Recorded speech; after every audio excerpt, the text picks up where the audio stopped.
Welcome to another episode of DD on the Spot. As always, I'm your host, Ryan Johnson. And before we get into it with our guest here today, well, first of all, our guest really doesn't really need an introduction. We have Lindsay Mulinazzi on the podcast. I mean, she's, like I've told him before, I mean, she's been in this sport almost as long as I am old, so it's just, I mean, everyone was so excited when I found out that I was going to have you on, and just, it's a pleasure to have you on. And Lindsay, thank you so much for coming on.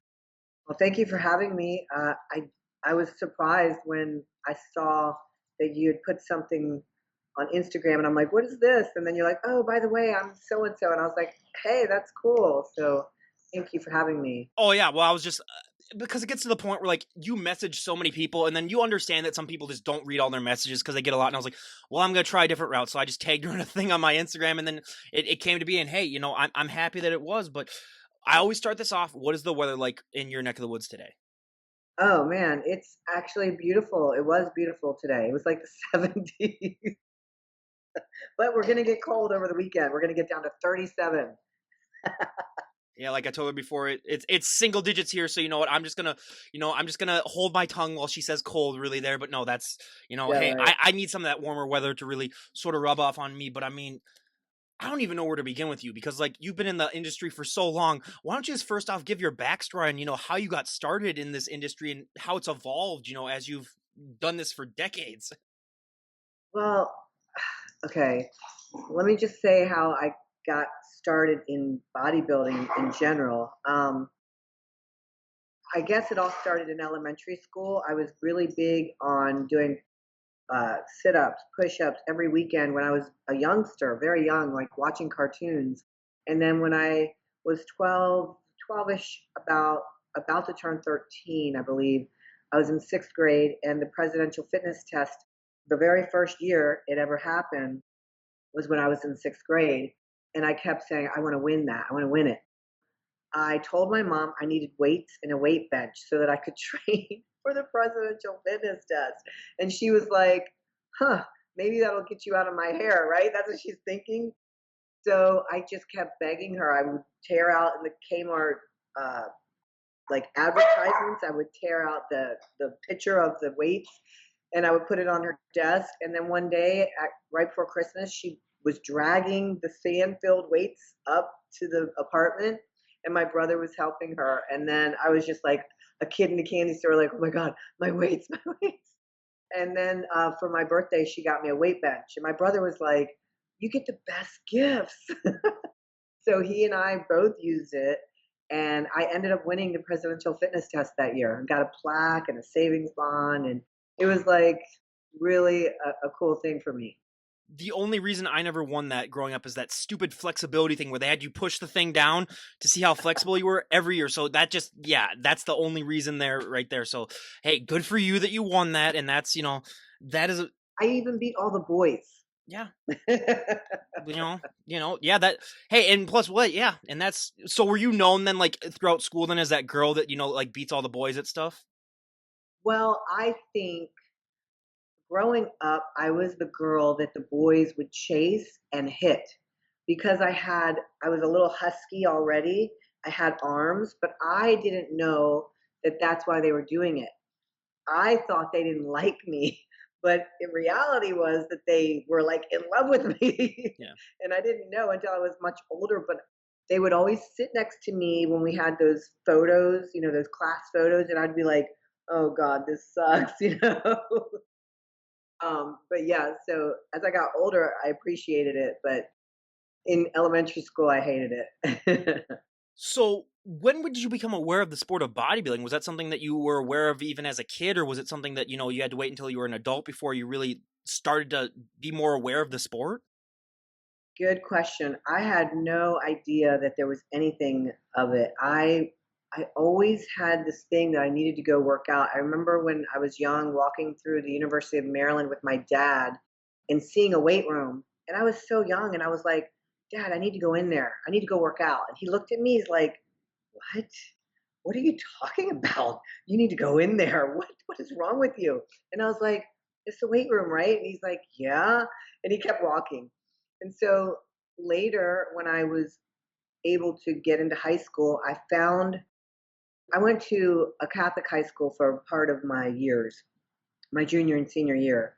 and I found this leg press all the way like somewhere in the school, like where all the ghosts lived or something. I don't know where how I found it, but I would go up there before school and leg press. And one day I almost passed out because I went in on an empty stomach. I didn't really know what I was doing, but I just really wanted to be there and do that. And my basketball coach is like, "What are you doing? Have you eaten? Why are you here in this room?" So I was always into working out, and then I would go to the gym after school, in between sports. I did play basketball. I played golf. My golf teacher actually took me to the gym and was like, "Let's get you stronger." And I was like, "I've already been to the gym. What are you talking about? Why do you think I can hit the ball 250 yards?" He's like, "Well, let's get you to hit it further." And so I had to play golf on a boys' team because there was no girls' team at my school at that time. So that's why he was like, "Let's just get you stronger and stronger." So anyway, I was always at the gym. And then when I graduated high school, got into college, of course, I found the gym again. And at that point, I did start becoming a personal trainer. I was teaching aerobics, water aerobics, everything to do with fitness, I did it. And I was getting my degree in kinesiology at the University of Maryland. And then at the gym that I trained at, there was someone who I say is my mentor. His name is Sherwood. He was kind of showing me around the gym. He was showing me exercises, showing me proper form and technique.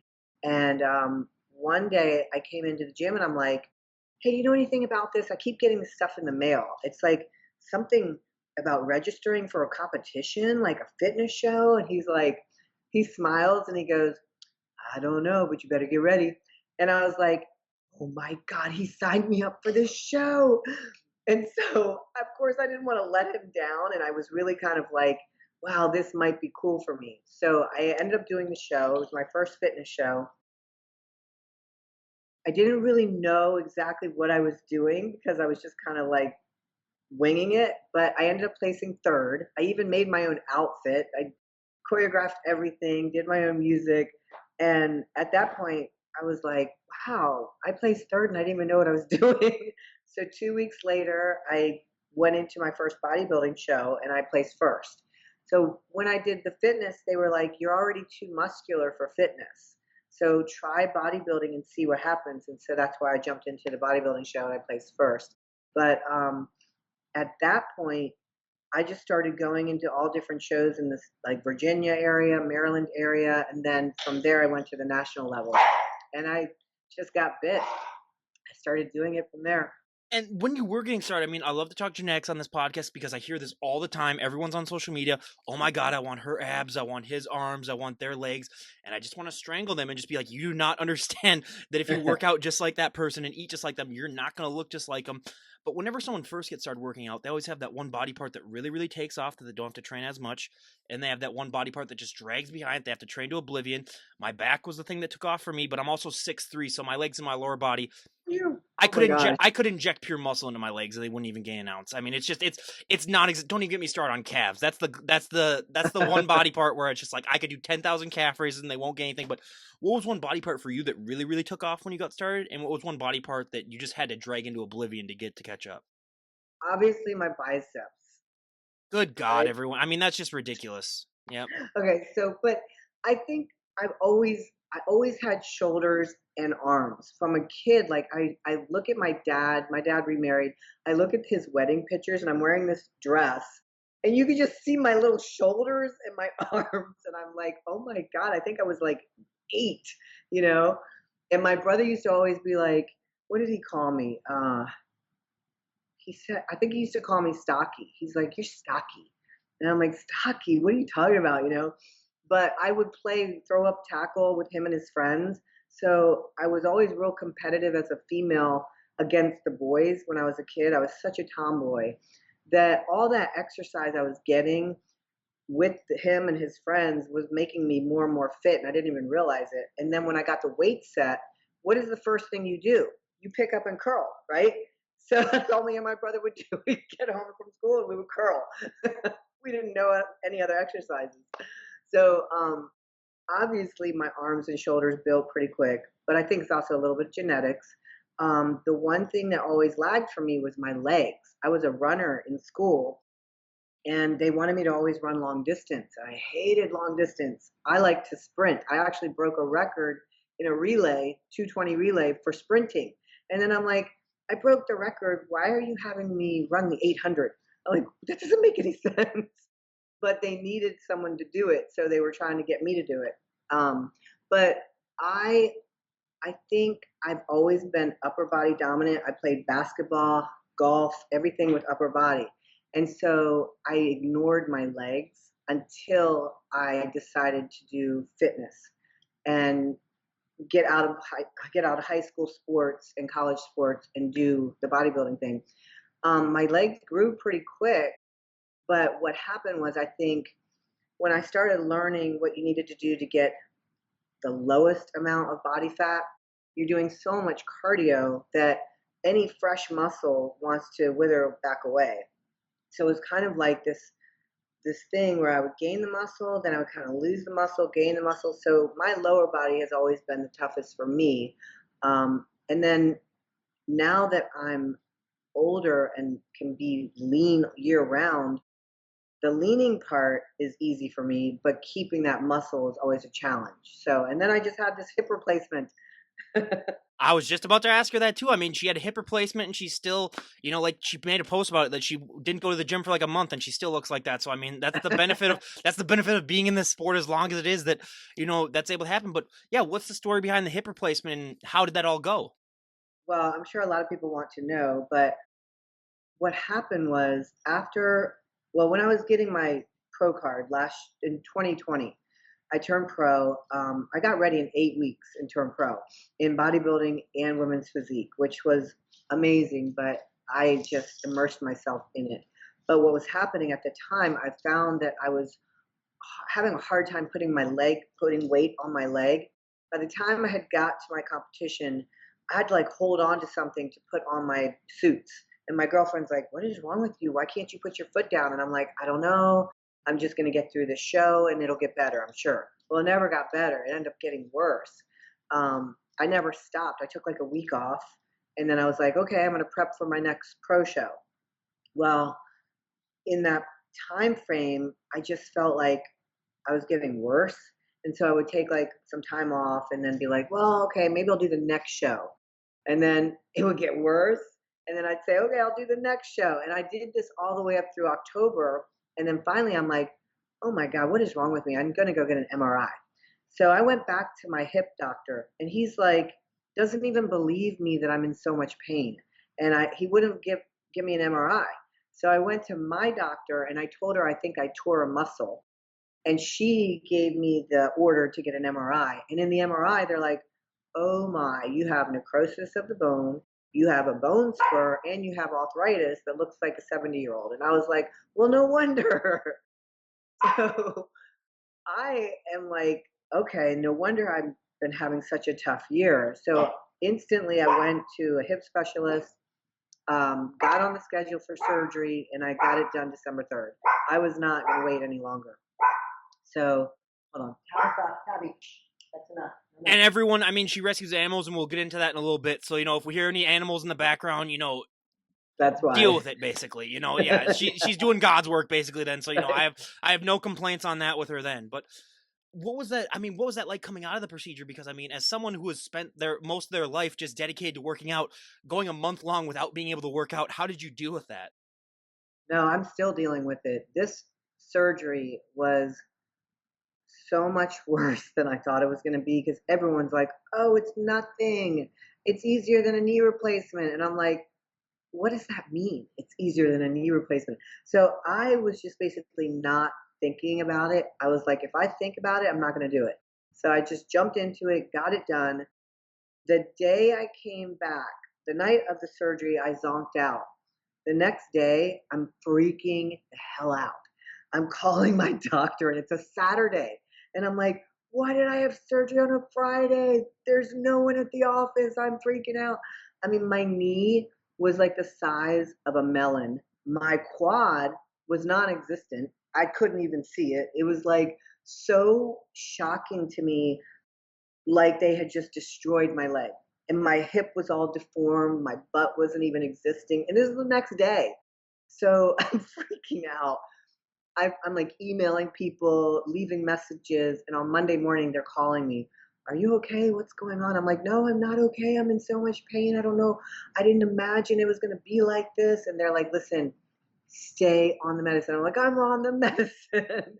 They're like, ice. And the worst part of the initial pain was um, the coldness of my leg, my extremities. So I had to wrap my feet and calves in heating pads just to stop the coldness. And then on top of that, I had all the pain. And the pain was just not in my hip, it was all the way down my knee, down into my calf. The procedure was no joke, it was a disaster. So it took me 2 weeks of just utter pain and like thinking every day lasted a year. That's how it felt. So 2 weeks to me felt like 2 months. But after the first 2.5 weeks, I kind of felt like, okay, I'm out of the woods. Well, then I start coming off all the meds, and I'm like, oh my God, I'm even worse than I thought. So I'm still trying to stay off the medicine now, but I think that's why they're so addictive, the opiates, because I'm in so much pain, I think, from coming off. Like, I think that's why people want to get back on them. And I'm like calling my friends. I talked to a nurse. I'm like, is this normal? My brother's checking up on me. Did you get addicted? And I'm like, no, not at all. I don't think so. And then I'm realizing maybe I was addicted. I don't know, but I have some pain that I've never even felt before. So I'm thinking it's a little bit of course, the surgery, but also maybe coming off all the medicine that is like with the opiates and the pain meds. I have aches that I've never felt before. So I'm hoping that will pass here. I've been doing cleanses. I'm doing a celery cleanse. I'm eating strawberries, raspberries, anything you can think of just to detox and cleanse my body. And I'm hoping in another week to 10 days or 2 weeks, that will just, all the medicine will clear and I'll get back to normal. And then I can just move forward with my physical therapy. And hopefully, they said 4 weeks, I can start a little bit of weight training.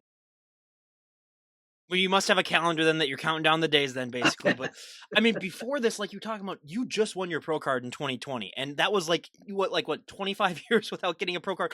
What was that journey like for you? Because I'm 27, so that's almost my entire life of just trying to get. I mean, I can't imagine what that felt like when you finally won that pro card. You know what is so weird? When I was like 26 years old, one of my dear friends, he was a clairvoyant, and he's like, let me read your cards. And I'm like, okay, cool, let's just go to lunch. He told me, you are going to be famous in the fitness industry. And then he's like, but, and I'm like, what? He's like, it's going to take a very, very, very long time. And I was like, who's got time for that? I don't got time for that. I'm like, what are you talking about? You're full of shit. And then obviously he was not. So, I mean, when I Does think he have any about stock advice for me or anything like it, I know, that? right? He did tell me also things about my brother that were true. And I was like, oh my God, this is amazing. The guy obviously knows what he's doing. But he also told my friend that she was pregnant before she even knew she was pregnant. So I knew that there was something to what he was saying. And then when I think about what my journey has been like, I always think of him. And I wish I was still in touch with him. But yeah, it's really something because I feel like my journey is not over. That I'm supposed to be sharing my story to help others along this journey because it's just been my life. Luckily, I love the sport so much that I never want to be out of it. You know what I mean? I might not compete, but I don't ever want to be not involved in the sport in some way. So I just love it. I love watching the girls change. I'm not so much into the men's as a sport anymore. I'm more because there's so many women divisions now. I'm like immersed in it every day. I'm looking at these girls and they're my motivation right now. They're like 25 years younger than me, but they're motivating me. And it's because I love it so much, you know? What was the biggest thing the judges were telling you for 25 years was the reason why you weren't getting your pro card? That's the thing I want to know most. Well, for a while there, the NPC was a little shady. And I'm sure a lot of people could say that, but they cleaned house, got their shit together, and now I must say the NPC and the IFBB, they're awesome. I mean, I've been in this sport for 20, maybe 26 years now, and I've seen things that people probably will never believe or will never see. I know I know so many people in the sport that are now coaches. Um, but for 25 years, here's the process. I was doing fitness for a portion of that. I was young and I kept getting more and more muscular and leaner and leaner. And they're like, you need to just do bodybuilding. At that point, I didn't want to do bodybuilding. That wasn't the look I was going for. I was really feminine, and all the female bodybuilders seemed to have a more tomboyish look and more masculine look. And I was like, that's not really me. I don't think that that's going to be good for me. And they're like, no, but it'll be good for our sport, right? They're looking out for the sport. They wanted to get more women into female bodybuilding. I got it. I understood. So I was only placing like sixth, seventh, eighth in fitness. And I wanted to win. I was like so motivated then. I don't know where I got the energy, but I was like, I wanted to win. And at that point, I was like, okay, let me go do bodybuilding. So I got into my first show. I did I believe the USA's in the early 90s. And I took third. And I had a great look. I had great posing, but I just wasn't shredded. I wasn't willing to do what I needed to do to get shredded. And I thought, well, if I can sit around second, third, fourth, top five and just do what I'm doing now, I'll be happy with that for a while because I am getting a lot of marketing, publicity, and I was making money. And that's really what was like keeping me going. And then after a while, I bought my house. I was doing real well. Everything was going great. The sport was changing. They got rid of some judges and expediters and all that. It evolved. It actually got better. And then finally, my mom passed away a few years ago. And the one thing she was saying is, you need to finish that. You need to go back and get your pro card.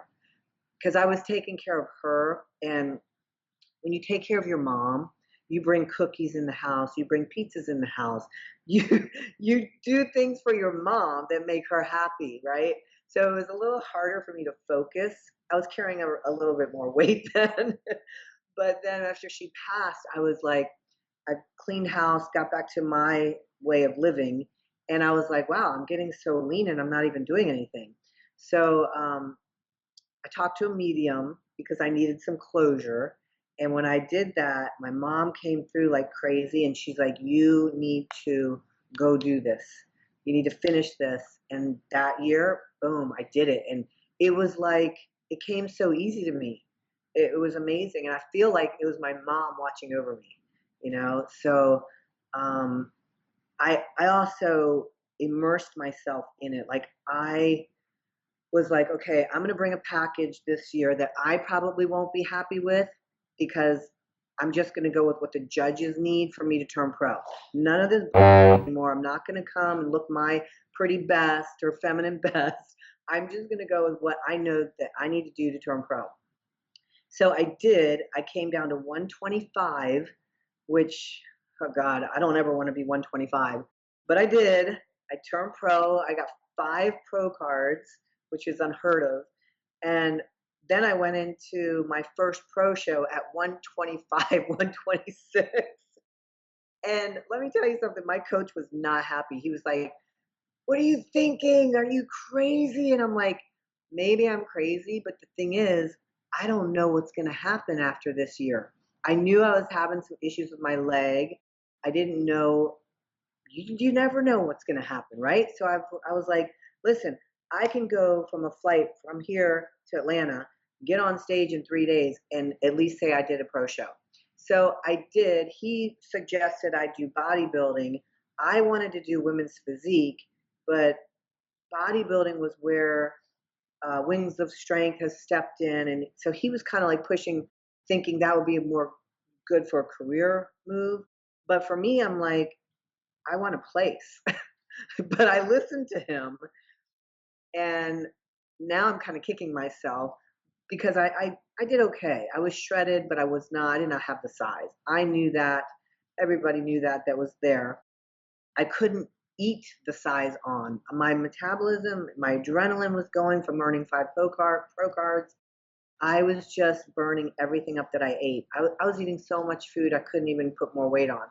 When I got to the show, I was so excited to be there backstage. My adrenaline was going, and I was just still burning calories. Like, I thought I looked great, but by the time I got on stage, my legs were like, I felt like they were kind of gone. I felt like I was going flat, but my adrenaline was pumping. So I said to my coach, I'm like, you know what? I need to cheat a lot more on if my adrenaline's going that hard.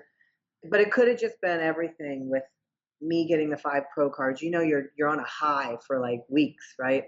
So anyway, looking back, I think I should have done women's physique. I probably would have placed higher.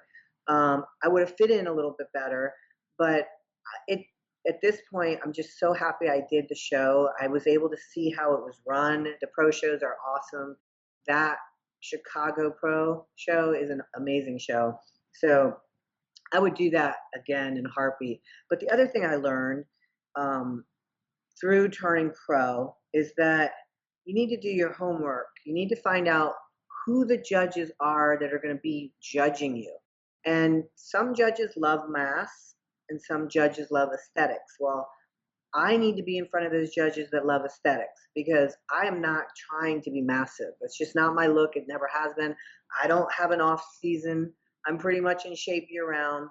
I go for the more feminine year round look where I could get on a photo shoot or do anything year round. So for me, I probably would have gotten my pro card sooner if I did more homework and realized, okay, it's not just how great I look, it's what the judges are actually looking for. So it's one of those things where when a sport comes, when the IFBB and the NPC come out with a new division, I have learned over the years that that new division, they're going to start them smaller. The first, second year, they're going to want your lower weight. So when women's physique first came out, they wanted the girls around 116, 117. I come into my first women's physique show from bodybuilding at 142.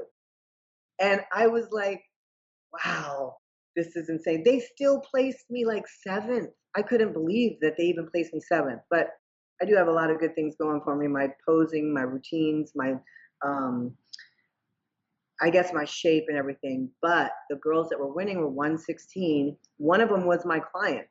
I had brought her into the show and I was like, I'm just going to jump in the show for marketing purposes. And then I did like 2 days of photo shoots and made like $3,000. So for me, that's how I would like go about my career in bodybuilding to sustain it.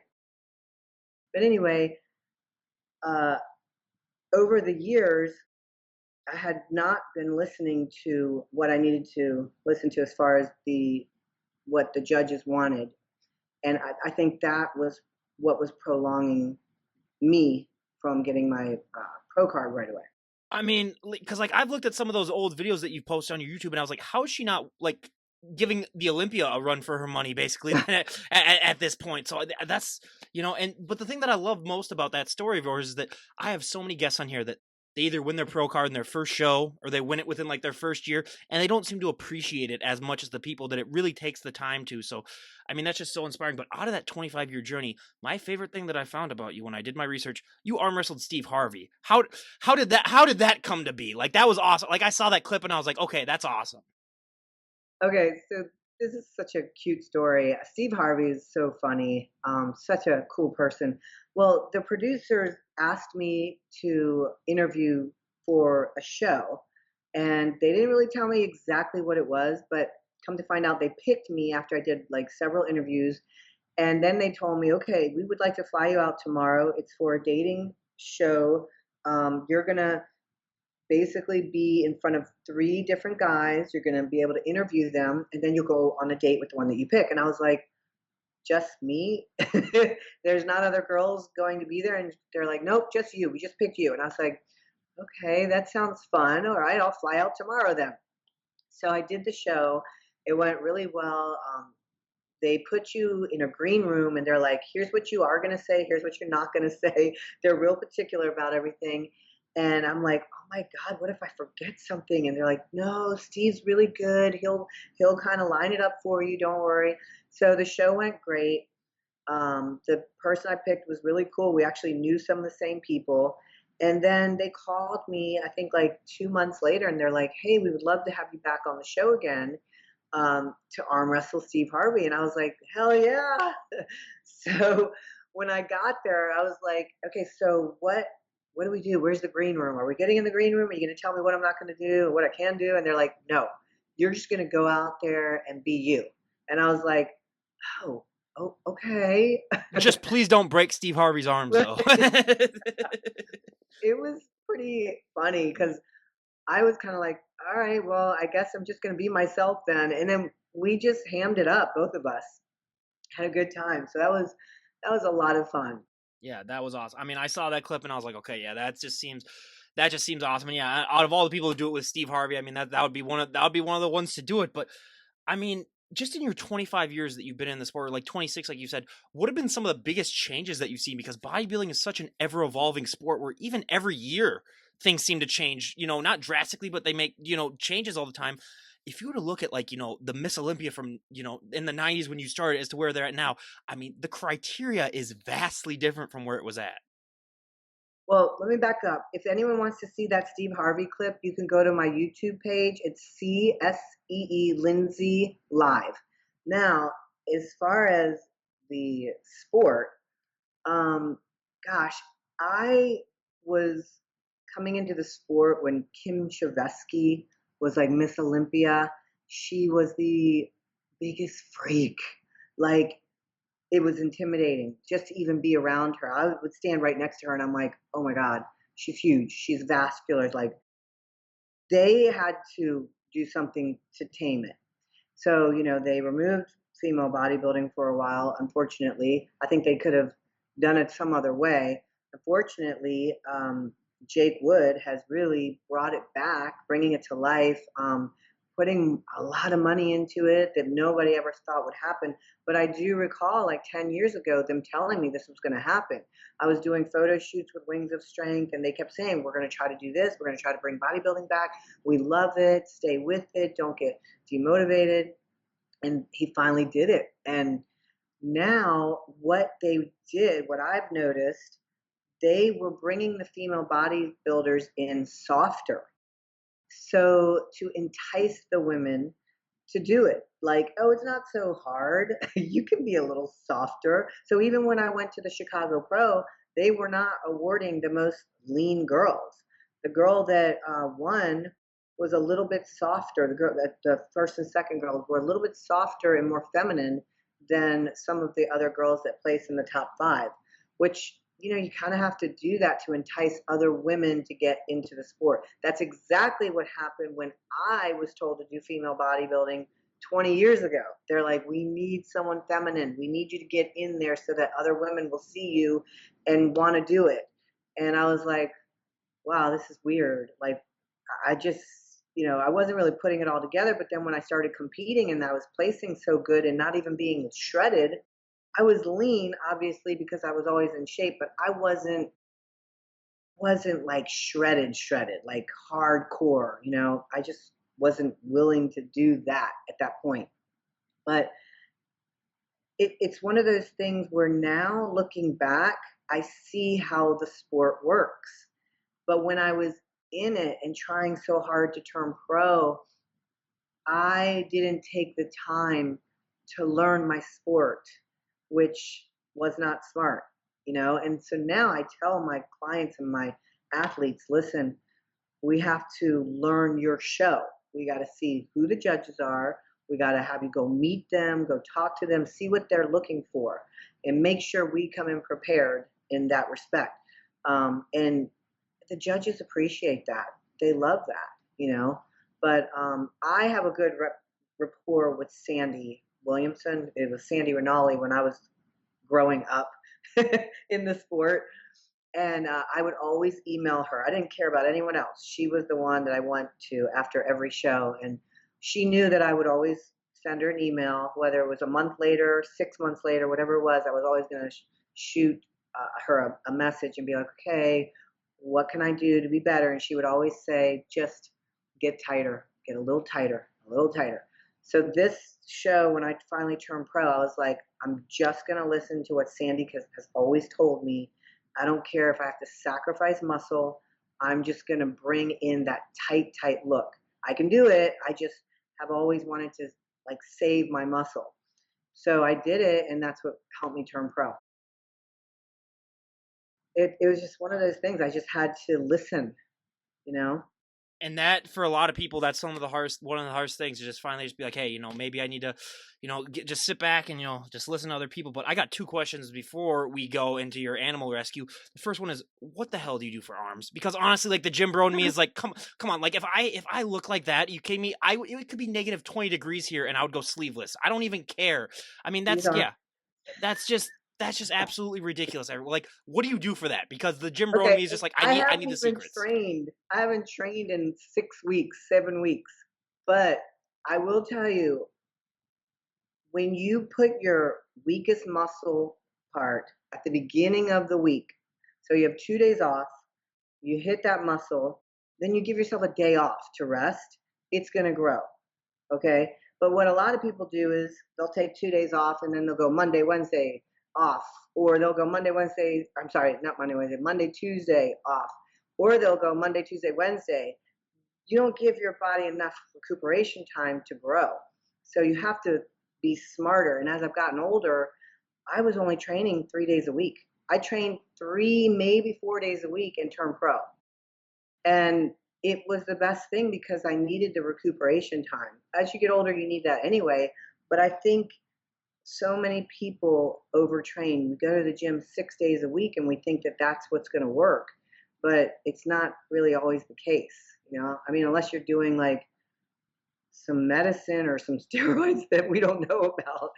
But usually, even if you're on steroids and you go to the gym 6 or 7 days a week, you're still going to be inhibiting your growth to a degree.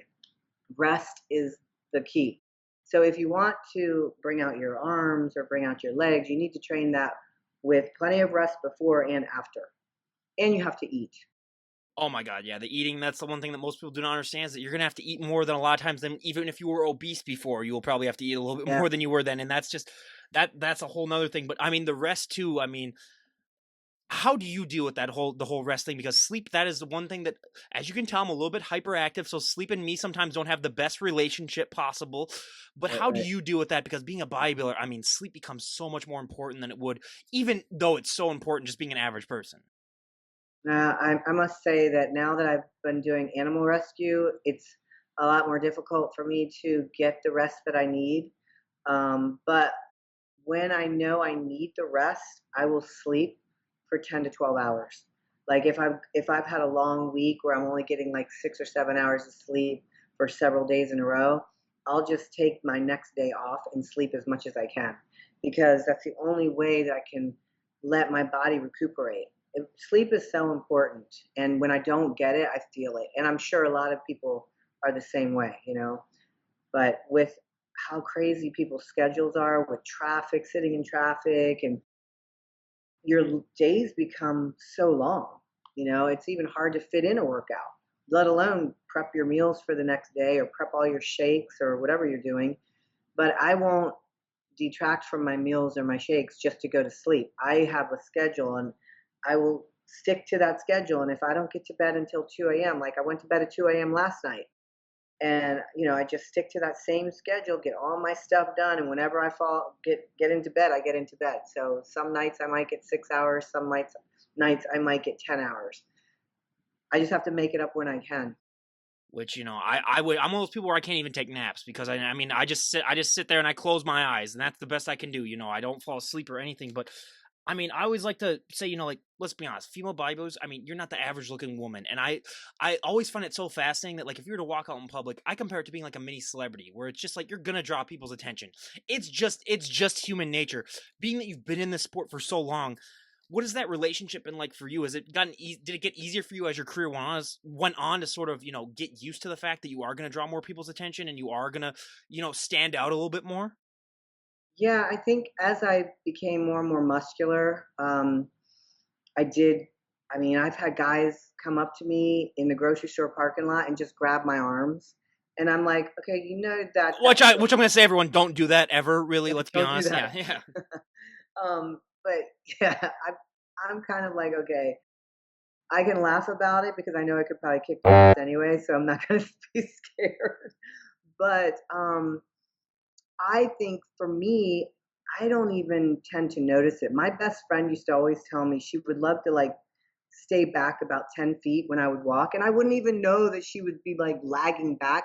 She would do it just so she could watch everybody looking at me, but and I wouldn't even notice. She's like, "You don't even notice it. You're just so oblivious. You just do your thing and people are staring at you." And I'm like, well, if I noticed it, I might start feeling a little like subconscious or not subconscious, but self-conscious and then get really freaked out. So I just kind of like stay tunnel vision, come in, do my thing and leave. And it's just been this running joke that we have. But I think it's probably more alarming to my boyfriends or like my friends who are with me because they're not used to it. And then they're like, everybody is staring at us, Lindsay. And I'm like, oh yeah, they're just staring at me. Don't worry about it. It's a fun thing. I just have fun with it now. I don't know. It doesn't really bother me. I have had people like yell across the restaurant, Lindsay, I saw you on the Steve Harvey show. And my mom would be with me, and my mom's like, do you know him? I'm like, no, I don't. It's cute. Well, and that's one of the problems. Like, as you get bigger and bigger, like, the clothes can't really hide it that much anymore. Where it's like you get to a certain point where it's like, yeah, there's no skin. So yeah, it's great that you just embrace and enjoy that. But I mean, now we got to get into animal rescue because the moment that I found out that you do this, I'm just like, okay, that is just for me. It would be Lindsay Mulinazzi, animal rescuer first, and then bodybuilder second because that's like I told her before. I'm the biggest dog lover on the planet. I know she has cats too. Where I've never had a cat, but my dad's a huge cat guy. But I mean, dogs, I mean, doing what you do, I mean, it's just so amazing. How did you get into all this? Because that to me is the most important thing to take away from this podcast. It's so funny because I always wonder myself, okay, did I manifest this? Because I used to say to my best friend, um, I would love to go volunteer at the animal shelter, but it's like 45 minutes away. And so with me and my bodybuilding and work and everything, I couldn't fit it in my schedule. But when I bought my house, the first year I was here, I noticed that there were like all these stray cats. And I'm like, why are there stray cats outside? I'm from the East Coast. We never saw outside animals except a deer, maybe, right? But in Texas, where I live, it's a little bit more common.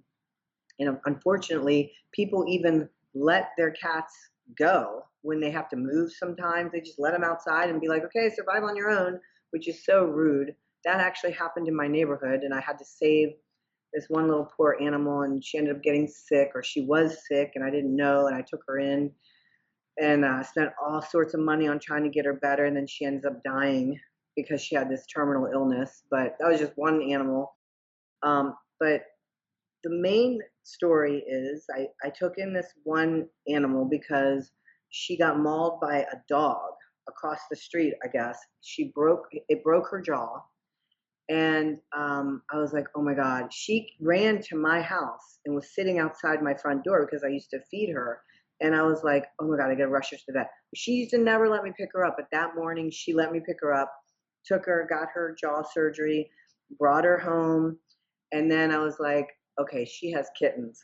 So I ended up taking her to my mom. My mom allowed her to be her pet. And then I was like, I have to save her kittens. So I put out this little igloo like dog house with food in it, and got her kittens to come start eating there. Then I drew them to come across the street, start eating on my doorstep. Then one day I got them to come in my house, and that was like the beginning of the rescues. And I ended up finding homes for two of them, and then my mom took two, and I think I kept one. And after that, I was like, okay, there's a problem in my neighborhood with cats. So I started this trap and rescue program. So I went and bought these traps. I learned how to trap the cat humanely, take them to get spayed, neutered, all their shots, anything that's wrong with them. They help like injuries or meds and stuff. And then you have to re-release them because you don't want to keep taking the cats in your home. So you re-release them, and then you have what's called a colony. And after a while, the colony will prevent other animals and other stray cats from coming into that area because they don't want to be an outsider. So I have a colony now after saving and doing the trap and rescue with so many of them. Some of them slip through the cracks, though. I might tell you that over the years, I have like two male cats now that are fixed that stay next to the trap so that the cats don't get in it. So I'm a little behind on the trap and rescue. So that's a whole nother issue. But yeah, so I've been doing that now, gosh, 6 or 7 years. Um, I have like a number of outdoor animals that I help. Sometimes the raccoons will come around and eat. And I had to save those two little kittens recently because one of the raccoons was harassing the mom and the kittens. And I was like, I know raccoons don't eat kittens, but I don't want them to scare them either and then them get lost from the mom. So I just ended up taking in the kittens, and the mom was actually pretty thankful. Um, the mom was a kitten herself practically. She was not even a year old, so she wasn't ready to be a mom. So anyway, it's just one of those things where um, you just step in when you have to. Like I have neighbors call me, oh my God, I found these kittens. They're stuck in an electrical box. And I don't know how I blindly would stick my hand in an electrical box, not get electrocuted, but pull out three kittens. And my neighbor is on the other side of her fence holding a light to try to like give me light because it was pitch black out. I don't know how I did it. It was a God thing, totally like a spiritual awakening, because I'm like, I literally just stuck my hand in and all these cables, and all these kittens are like running around the cables. I could feel them, and I just pull them out, put them in a box, pull them out, put them in a box. And I'm like, that was amazing. The adrenaline rush from doing that and actually saving them was awesome. So there's just so many times where I've had to just step in and you do stuff that you don't even think that you would ever do. But it's got to be a gift from God to be able to do something like that. So I don't know. Sometimes I'm like asking my friends, oh God, why did I get into this? Am I crazy? Like, this is so much work, you know? But they're like, it's your calling. It's part of your calling. And I'm like, yeah, it truly is. So I actually put more time into that than anything else right now. More time than work, more time than bodybuilding. It's a full-time job, and it's all my own money. So I just pray, and whenever I need help, I pray and pray and pray, and the money just falls in somehow. I mean, that is all. And I mean, I think having one dog myself enough is a big enough problem sometimes when time comes into it. But you have so many animals. And first of all, can I just say the biggest miracle of this entire podcast has been how quiet they have been this entire time. Even I have been shocked. But what is that Yeah. like, just having? Well, look, I put the beds down. I don't know if you can see if I. Oh, wow. I know them way too well. So all I Yeah. have to do is put out the beds, Mm-hmm. and then they'll find a spot. So this little one, Winston. Okay, that's the cutest name ever. Yeah, Winston. Um, he is 18, a Pekingese, and he was abused and left out in a backyard with his sister. Someone else found his sister. I found him, and I started taking care of him. And then I found the sister.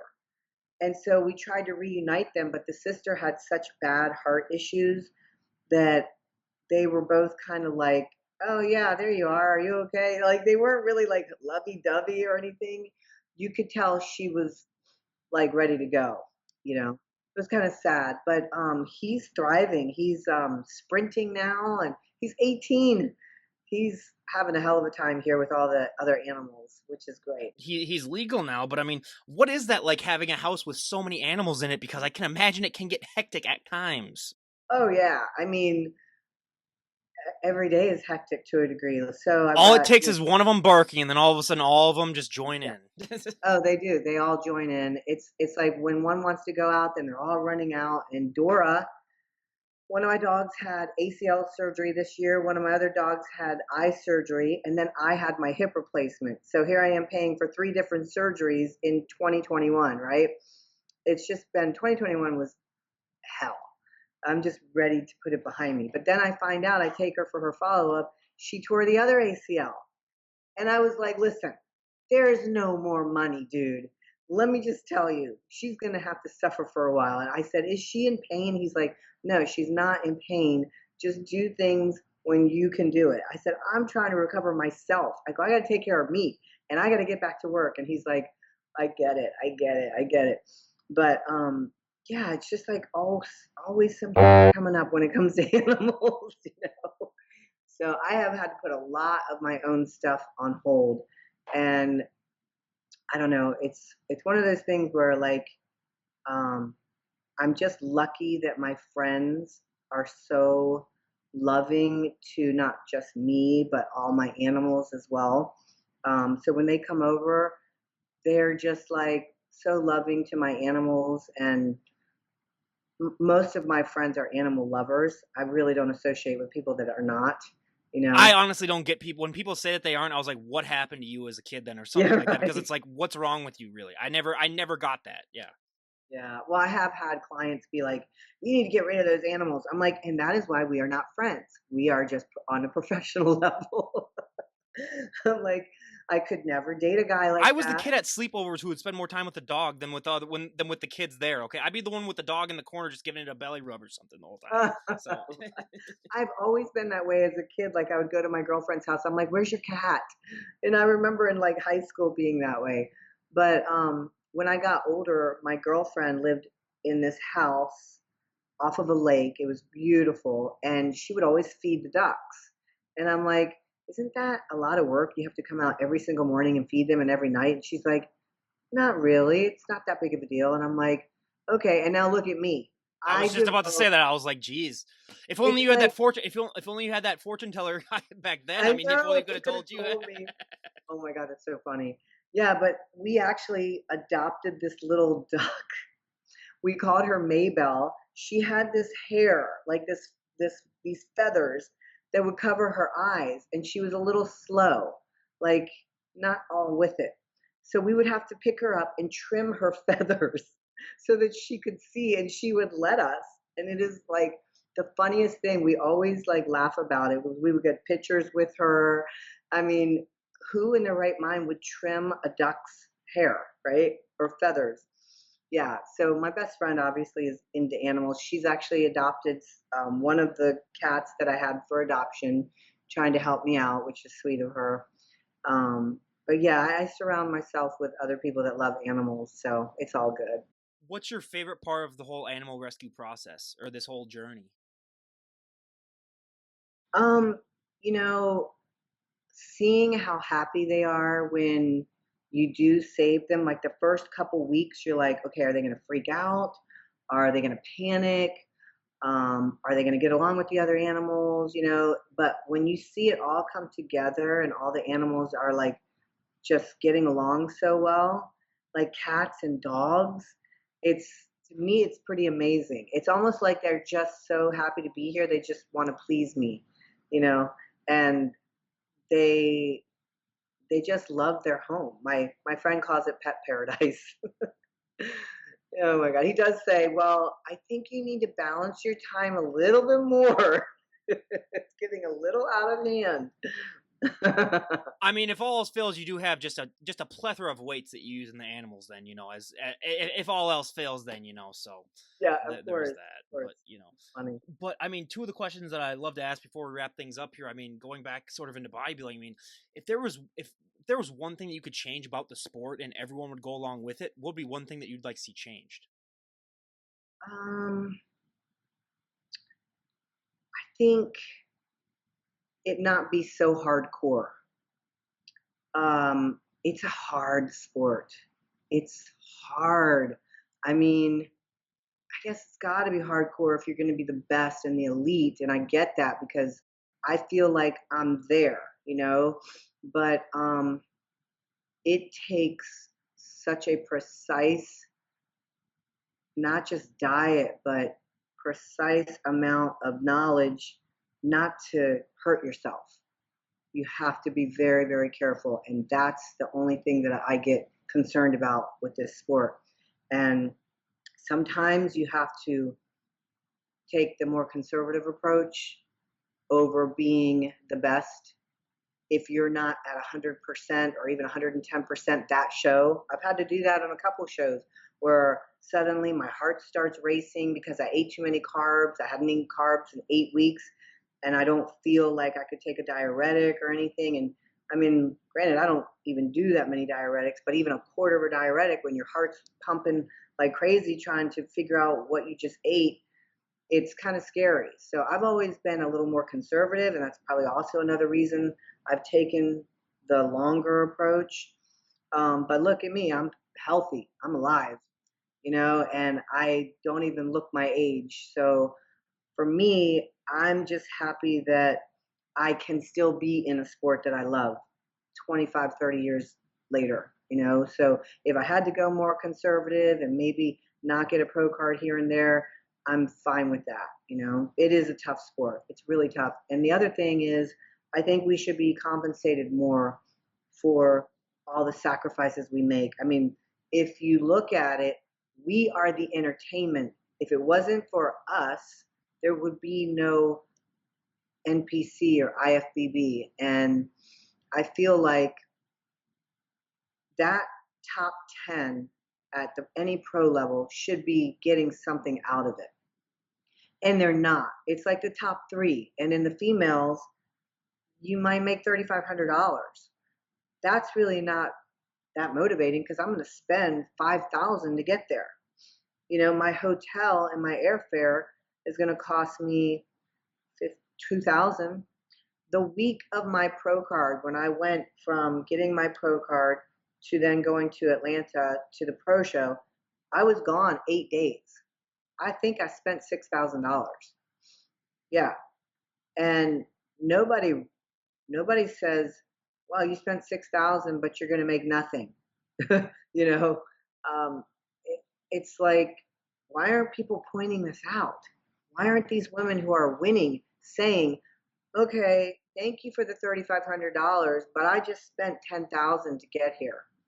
I think if more people were professional about it and saying, listen, we are sacrificing so much to be here, so much to look so good. We do this because we love the sport.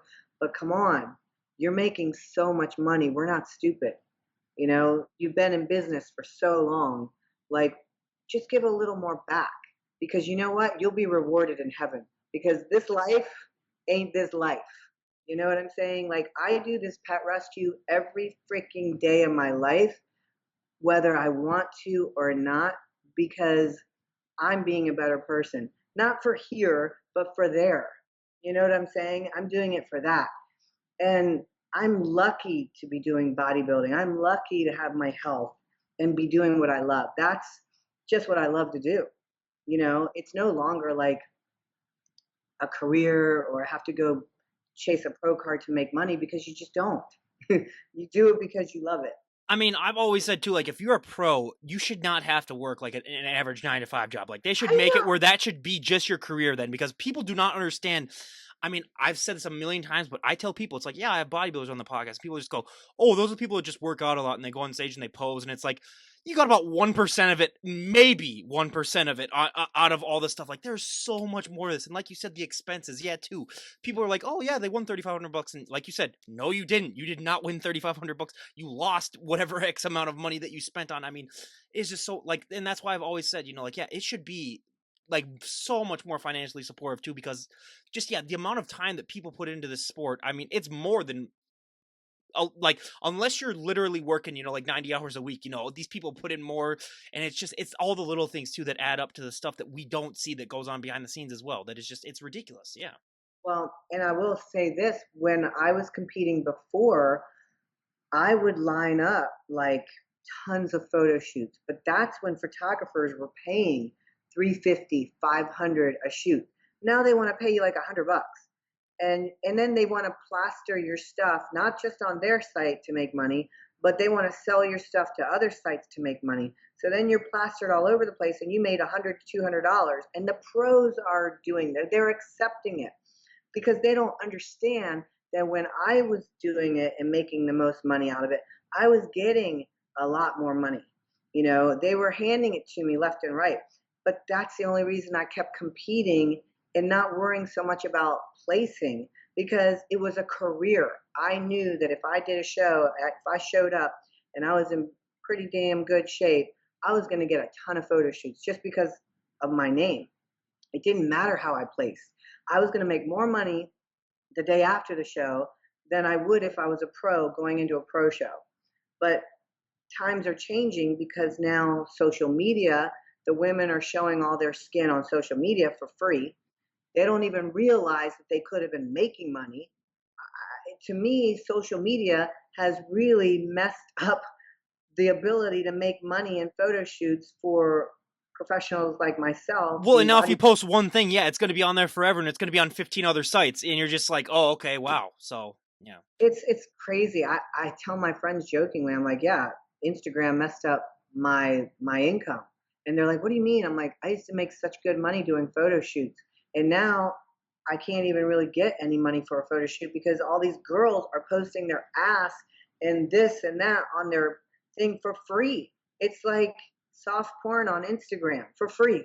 But these girls don't care because they just all want attention. They all want views and likes and this, that, and the other, and they don't realize they could have been making a shit ton of money if they didn't fuck it up. I can just say that I am so happy that I was born when I am, because I could not be like an 8 or 10 year old now on Instagram now, because yeah, that would be a whole different story now. I'm glad that I was in high school really when Instagram sort of became a thing, so it was, Yeah, you know, so yeah, I'm glad that there's at least that, because yeah, I don't know what the youth of today are going to end up being like 10 years from now, let's having that hear much it. exposure from for you know, that early on. But I mean, Lindsay, it was just such a delight to have you on, and to talk to you and talk about your story. I mean, and obviously I want to get you back on sometime again. And I mean, well, I usually go for like a year or so. So when we do have you on a year from now, where'd you like to be at, just in your overall life, just in your fitness journey, just in your animal rescue? Where'd you like to be at? Obviously recovered from my hip replacement. Um, Hopefully back on stage competing. You know, I'm ready mentally. I have my music. I've got my routine started. I have my suits. I'm so ready. I'm like right there. I just have to, get over the hump. And I think 2022 is going to be a good year for me. I think I see a lot of like positive changes and stuff. Not only with my health and physicality, but in other areas. So hopefully the pet rescue, I'll start trapping more animals and getting them fixed. And you know, I like to keep that under wraps. I don't want it to get out of control, and that's an ongoing thing. So. But yeah, as far as everything else, thank you for having me on the show. It was a pleasure meeting you, and Absolutely. definitely do it again sometime. Absolutely. Well, and I gotta say, everyone, go and follow her. I'll leave all the links down. I'm giving her a copy of this too that she can put on her YouTube page. So anyone that's on her YouTube, how's it going? You know, it's great to be on. But you know, everyone, yeah, go and give her a follow. I mean, she does some great stuff too. And you know, especially if there's one person to support of all the guests I've had on, support her. I mean, with all the animal rescue stuff that she does, I mean, it's like Very that expensive. I mean, yeah, that's a given to just support her, obviously. But again, you guys, this is Ryan Johnson, DD on the spot, signing off. Have a great day, everyone. Thank you.